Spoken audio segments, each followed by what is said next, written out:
இன்னைக்கு social media பக்கம் போனீங்கன்னா ஒரு மீம்ஸை நீங்கள் தவறாமல் பார்க்கலாம். அந்த மீம்ஸ் என்ன அப்படின்னா, பஸ்ஸுக்குள்ளே ஒரு மனிதன் நின்றுக்கிட்டு அட்டைப்பெட்டிக்குள்ளே நிற்கிற மாதிரியோ இல்லைனா தான் சட்டைக்குள்ளே நிறைய கேமரா வச்சுட்டு நிற்கிற மாதிரியோ மீம்ஸை நீங்கள் பார்க்கலாம். அதுக்கு காரணம் ஒன்று தான். சமீபத்தில் கேரளாவில் சின்சிதா அப்படிங்கிற ஒரு பெண் ஒரு வீடியோ எடுத்து போட்டு அதில் தீபக் அப்படிங்கிறவர் இறந்துட்டார். உண்மையிலேயே இங்கே என்ன நடந்தது, இன்னைக்கு என்ன நடந்துகிட்டு இருக்கு அப்படிங்கிற முழு டீட்டெயிலும் தான் இந்த வீடியோவில் நம்ம பார்க்க போகிறோம். Welcome to Sasi official. நான் உங்கள் சசி. சரி, நம்ம சேனலில் தொடர்ந்து மூவி எக்ஸ்பிளைன் கொடுத்துக்கிட்டு இருந்தோம். அதெல்லாம் பெருசாக போகலை. அதுக்கப்புறம் 3 மாதம் நான் எதுவுமே அதில் போடலை. ஸோ இனிமே நம்ம சேனலில் இந்த மாதிரியான வீடியோக்கள் தான் வரும் அப்படிங்கிறத சொல்லி உங்களுடைய ஆதரவை எனக்கு தாங்க. ஃபஸ்ட்டு எடுத்த உடனே 16ஆம் தேதி வெள்ளிக்கிழமை காலையில் ஒரு 10:30 மணி இருக்கும்.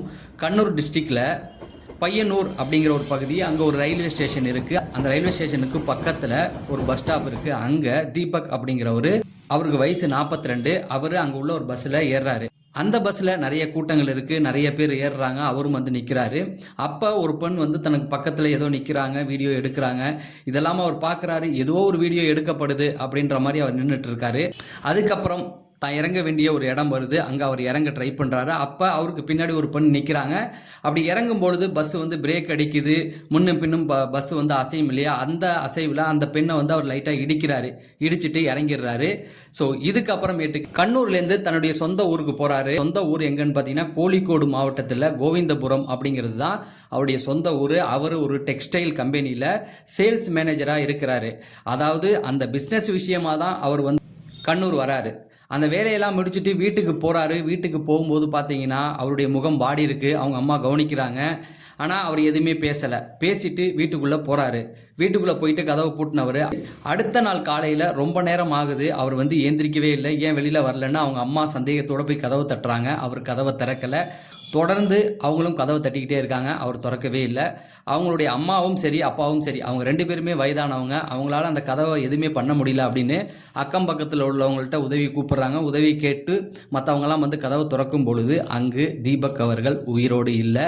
அவங்களுக்கு ஒன்றுமே புரியல. என்ன ஆச்சு, நேற்று நைட்டு வந்தான், தன்னுடைய பையனுக்கு வந்து முகம் சரியில்லை, சரி ஏதோ வேலை கிளப்பில் இருக்கான் அப்படின்னு சொல்லி தான் நாங்கள் அவன்கிட்ட எதுவுமே பேசலை, அவன் ரூம்குள்ளே போயிட்டான். ஆனால் வந்து கதவு தட்டும் பொழுது அவன் உயிரோடு இல்லை அப்படிங்கிறது தீபக் இறந்ததுக்கப்புறம் அவங்களுடைய அம்மாவும் அப்பாவும் பரிதாபமாக சொன்ன அந்த வீடியோக்கள் வருது. அதை நம்ம சோஷியல் மீடியாவில் பார்க்க முடியுது. சரி, தீபக் பஸ்ஸில் ட்ராவல் பண்ணார் இல்லையா, அப்போ அவர் பஸ்ஸில் ட்ராவல் பண்ணும்போது அவங்க கூட சின்ஜிதா அப்படிங்கிற ஒரு லேடியும் இருக்காங்க. அவங்க ஒரு சைக்காட்டிஸ்ட். அவங்க வந்து ஒரு வீடியோ எடுத்திருக்காங்க. அந்த வீடியோ எடுத்துட்டு வெள்ளிக்கிழமை 10:30க்கு பஸ்ஸில் அந்த வீடியோ எடுக்கப்பட்டிருக்கு. அதை வெள்ளிக்கிழமை சாயந்தரம் சோஷியல் மீடியாவில் அப்லோட் பண்ணுறாங்க. அந்த வீடியோவை அவங்க எப்படி எடுத்தாங்க அப்படின்னா, தன்னுடைய செல்ஃபி கேமராவில் எடுத்துட்டு, மொபைலில் எடுத்துட்டு அதை அப்படியே போஸ்ட் பண்ணல, லைவ் வீடியோவும் போடலை. அந்த வீடியோவை வந்து அவங்க எடிட்டிங் செய்து தான் போடுறாங்க. 2 ஆங்கிள் வீடியோ அதில் இருக்குது. கிட்டத்தட்ட 24 செகண்டுக்கும் குறைவாக உள்ள அந்த வீடியோ போட்ட உடனே அது வைரல் ஆகுது. அதில் ஒரு கேப்ஷன் என்ன போட்டிருக்காங்கன்னா, செக்ஸுவல் பவுண்டரி வயலேஷன் அப்படிங்கிற வார்த்தையும் பதிவு பண்ணப்பட்டிருக்கு. அதாவது தங்கிட்ட ஒருத்தர் எல்லை மீறி தவறாக நடந்துகிட்டாரு அப்படிங்கிறத குறிக்குது அந்த வார்த்தை. தொடர்ந்து அந்த வீடியோக்கள் வந்து நிறைய வியூஸ் போகுது, நிறைய பேர் பார்க்குறாங்க. இந்த வீடியோ அப்படியே வைரல் ஆகுது. அந்த வீடியோ யாரை பற்றி அப்படின்னு பார்த்தீங்கன்னா தீபக், அதாவது வீட்டில் போய் இறந்தார் இல்லையா, அவரை பற்றின அந்த வீடியோ தான். அந்த வீடியோ ரொம்ப வைரலாக ஒவ்வொருத்தவங்களும் தீபக்குக்கு எதிராக பேச ஆரம்பிக்கிறாங்க. இவனை மாதிரி ஆட்கள் இந்த சொசைட்டியில் இருக்கக்கூடாது, அவனை வந்து போலீஸில் பிடிச்சு கொடுங்க அப்படிங்கிற மாதிரியும் சொல்கிறாங்க. அதுக்கப்புறமேட்டுக்கு இவனுக்கு தக்க பனிஷ்மெண்ட் கொடுக்கணும் அப்படிங்கிற மாதிரியும் சொல்கிறாங்க. சிலர் தீபக்கு ஆதரவாகவும் அங்கே பேசுகிறாங்க. அந்த வீடியோ பார்க்கும் பொழுது, அவர் உங்ககிட்ட தப்பாக நடக்கலையேங்க, நீங்கள் தானே அவர் பின்னாடி போய் நிற்கிற மாதிரி இருக்குது. முதல் கிளிப்பில் அவர் ஒரு இடத்துல இருக்காரு, நீங்கள் ஒரு இடத்துல இருக்கீங்க. 2வது கிளிப்பில் பார்க்கும் பொழுது அவர் பாட்டுக்கு திரும்பி போகிறாரு, நீங்கள் தானே அவர் பின்னாடி போய் நிற்கிறீங்க அப்படிங்கிற கேள்விகளையும் நிறைய பேர் கேட்டிருக்காங்க. இந்த வீடியோ வைரல் ஆக இது தீபக் கிட்ட போகுது. தீபக் அதை பார்க்கும் பொழுது, என்னடா இது நம்ம வீடியோ இது இவ்வளோ வைரல் ஆகுது, அதுக்கு கீழே நம்ம ஒரு பொண்ணுகிட்ட தப்பாக நடந்திருக்கோம் அப்படிங்கிற மாதிரி சொல்லியிருக்காங்களே அப்படின்னு பதட்டமாக.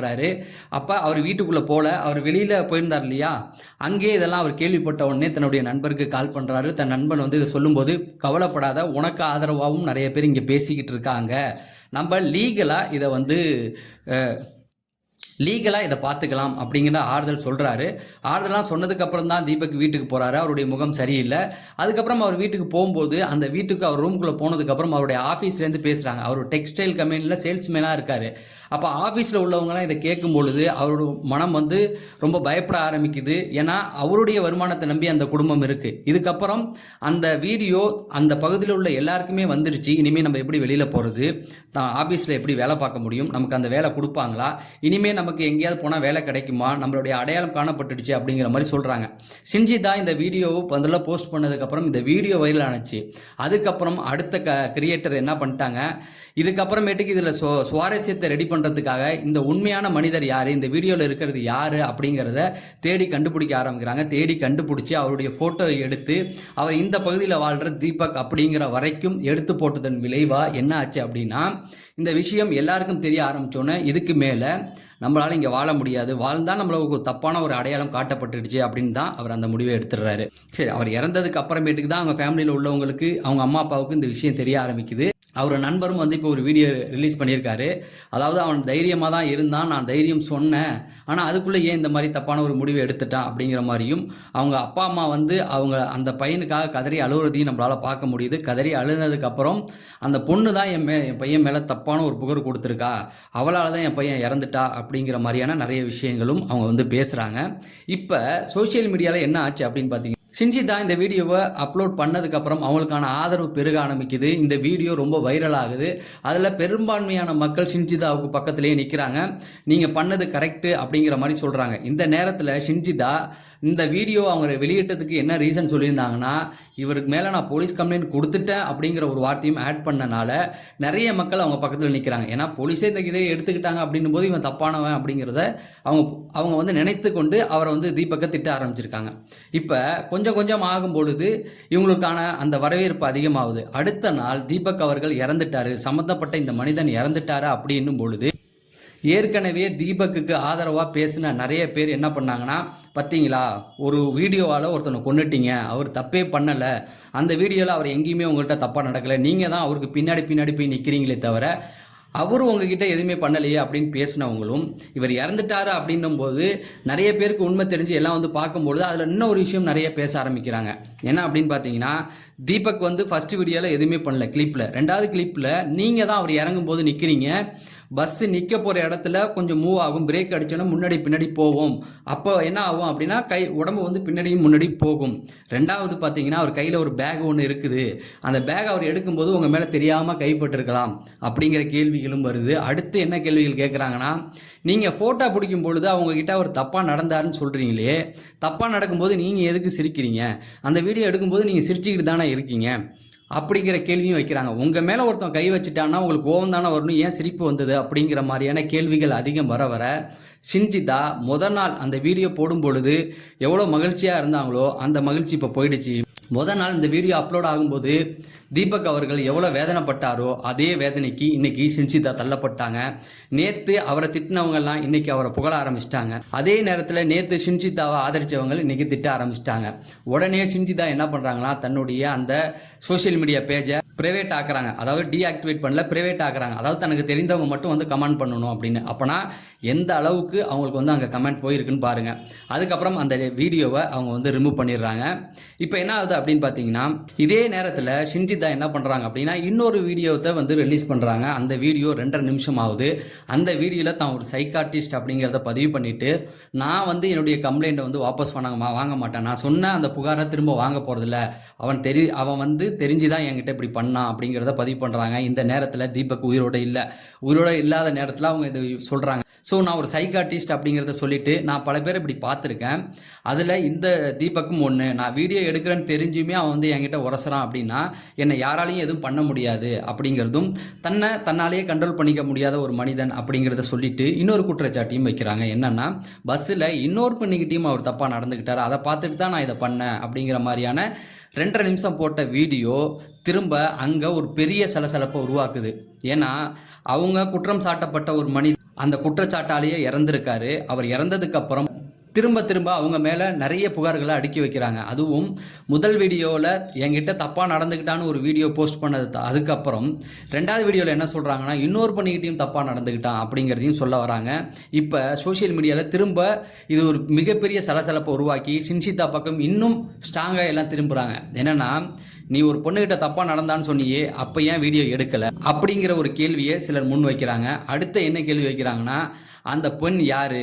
சரி, அந்த உன்னுடைய வீடியோவில் அந்த பொண்ணுகிட்டே நீ கேள்வி கேட்டிருக்கலாம்ல, உன்கிட்ட இவன் தப்பாக நடந்துக்கிட்டான் அப்படிங்கிறத சொல்லியும் அந்த வீடியோ ஏன் நீ பதிவு பண்ணல, அந்த பொண்ணோட டீட்டெயில் போடு அப்படிங்கிற மாதிரி நிறைய கேள்விகள் கேட்க ஆரம்பிக்கிறாங்க.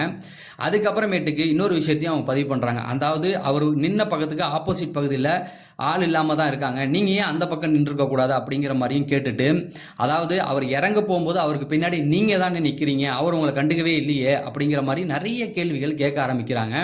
இந்த நேரத்தில் அவங்களால ஒன்றுமே பண்ண முடியாமல் தான் என்ன பண்ணுறாங்க, அந்த சோஷியல் மீடியா பேஜை வந்து டீஆக்டிவேட் பண்ணிவிட்டு வீடியோவை டெலீட் பண்ணிடுறாங்க.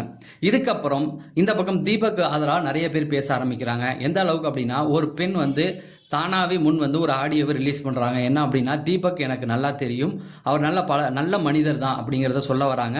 அவர் வசித்த பகுதியில் இருக்க நிறைய பெண்கள் அவருக்கு ஆதரவாக பேசுகிறாங்க. ஒரு பெண் வந்து என்ன சொல்கிறாங்கன்னா, எனக்கு மாதவிடாய் இருந்தது, அந்த காலகட்டங்களில் நான் பஸ்ஸில் பயணம் பண்ணும்போது தீபக் எனக்கு உதவி செஞ்சிருக்காரு அப்படிங்கிறத தானே முன் வந்து வெளியில் சொல்கிறாங்க. இந்த பக்கம் சின்சிதா அவர்களுக்கு பாதுகாப்புகள் அளிக்கப்படுது. ஏன்னா சின்சிதா அவருக்கு பின்புலத்தில் ஒரு கட்சி இருக்குன்னு சொல்கிறாங்க. அந்த கட்சி இருக்கிற தைரியத்தில் தான் இந்த வீடியோலாம் அவங்க போஸ்ட் பண்ணதாகவும் வெளியில் பேசப்பட்டு, தீபக்குடைய பேரண்ட்ஸ் என்ன பண்ணுறாங்கன்னா, அவங்க மேலே போய் கேஸ் கொடுக்குறாங்க. அதாவது இந்த பெண்ணால் தான் என்னுடைய பையனுடைய உயிர் போயிடுச்சு, அவன் மேலே வந்து தவறான ஒரு அவதூறு பரப்பியிருக்காங்க அப்படிங்கிற மாதிரி நிறைய பிரிவுகளில் கேஸ் கொடுக்குறாங்க. போலீஸ் தரப்பும் அந்த வழக்கை வந்து எடுத்துக்கிறாங்க. ஹெச்ஆர்சி ஸ்டேட் ஹியூமன் ரைட்ஸ் இருக்காங்க இல்லையா, அவங்க என்ன சொல்கிறாங்கன்னா, 1 வீக்குக்குள்ளே நீங்கள் இது சம்மந்தமான எல்லா விஷயத்தையும் எங்களுக்கு கொண்டு வந்து சேர்க்கணும் அப்படிங்கிற மாதிரியான ஒரு உத்தரவை பிறப்பிக்கிறாங்க. இப்போ போலீஸ் வந்து அங்கே சின்சிதா முதல்ல வந்து தீபகளுடைய வீட்டுக்கு போகிறாங்க. அங்கே அக்கம் பக்கத்தில் உள்ளவங்கள்ட்டெல்லாம் விசாரணை நடந்துருச்சு. இதுக்கப்புறம் அந்த பஸ்ஸில் அந்த வீடியோவில் பார்த்தாங்கள்ல, அந்த வீடியோவில் இருந்தவங்கள முடிஞ்ச அளவுக்கு கவர் பண்ணி அவங்கக்கிட்ட நடந்த விஷயத்த அவங்க வந்து கேட்டு தெரிஞ்சுக்கிட்டதாகவும், அடுத்து அந்த பஸ்ஸில் இருந்த டிரைவர், கண்டக்டர் இவங்க 2 பேர்ட்டையுமே வந்து ஒரு வாக்குமூலம் வாங்கிட்டு தான் சொல்கிறாங்க. அதாவது என்ன நடந்தது அப்படிங்கிறத அவங்க எடுத்துக்கிட்டு அதுக்கப்புறம் ஷின்சிதாவுடைய வீட்டுக்கு அவங்க போயிருக்காங்க. ஆனால் அந்த வீட்டில் ஷின்சிதா அவர்கள் இல்லை அப்படிங்கிறது தான். அப்போ என்ன பண்ணியிருக்காங்கன்னா, அந்த வீடை ஃபுல்லாக செர்ச் பண்ணும்போது ஷின்சிதா அவர்களுடைய அந்த செல்ஃபோன் மட்டும் வந்து கிடச்சிருக்கு. அதை எடுத்துகிட்டு வந்திருக்காங்க. இப்போ என்ன சொல்கிறாங்க அப்படின்னு பார்த்தீங்கன்னா, நீங்கள் அந்த கட் பண்ணி போட்ட வீடியோ ஏன் முழுசாக போடலை, அப்போ நீங்கள் எடிட் பண்ணீங்கன்னா அது உள்ளுக்குள்ளே ஏதோ ஒரு விஷயம் இருக்குன்னு தானே அர்த்தம், நீங்கள் எடுத்ததை அப்படியே போட்டிருக்கலாமே அப்படிங்கிற மாதிரி சொல்கிறாங்க. சின்சிதா வேறு ஏதாவது விஷயம் பண்ணியிருந்தாங்கன்னா, அதாவது அவங்க வந்து அதை போட்டதையே ஒரு சினிமா பாணியில் போட்டிருப்பாங்க, ரீல்ஸ் பாணியில் எடுத்து கட் பண்ணி மியூசிக் போட்டு ஒரு இடத்துல ஸ்லோ மோஷன் போட்டு இந்த மாதிரிலாம் போட்டிருக்காங்க. இதை எதுக்கு அவங்க பண்ணாங்க அப்படிங்கிற ஒரு சந்தேகம் இருக்குது. அந்த முழு வீடியோ தொகுப்பில் என்ன இருக்குது அப்படிங்கிறத அவங்க கண்டிப்பாக பார்ப்பாங்க. அதை பார்த்தது மட்டும் இல்லாமல் இவங்க மேலே 3 வழக்குகள் பதிவு செய்யப்பட்டிருக்கு. தவறான ஒரு குற்றச்சாட்டு பண்ணியிருக்காங்க அப்படிங்கிற மாதிரியான ஒரு வழக்கும், அவதூறு பரப்புதல் அப்படிங்கிறதும், தன் உயிரை தானே மாய்த்துக்கிறதுக்கு தூண்டியிருக்காங்க அப்படிங்கிற 3 வழக்குகள் கீழே அவங்க மேலே வந்து கேஸ் ஃபைல் பண்ணப்பட்டிருக்கு. இந்த கேஸோட முடிவில் அந்த குற்றம் அவங்க மேலே வந்து நிரூபிக்கப்பட்டால் அவங்களுக்கு வந்து 12 வருடத்துக்கு மேலே சிறை தண்டனையும் குறைஞ்சது ஒரு 5 லட்சத்துக்காவது அபராதம் விதிக்கப்படும் அப்படிங்கிற மாதிரி பேச்சுகள் நடந்துகிட்டு இருக்கு. தொடர்ந்து பார்ப்போம் இந்த வழக்கில் என்னென்ன திருப்பங்கள் நடக்குது அப்படிங்கிறத. தொடர்ந்து நம்ம சேனலோடு இணைந்திருங்க அப்படிங்கிறத சொல்லி நான் விடைபெறேன். நன்றி, வணக்கம்.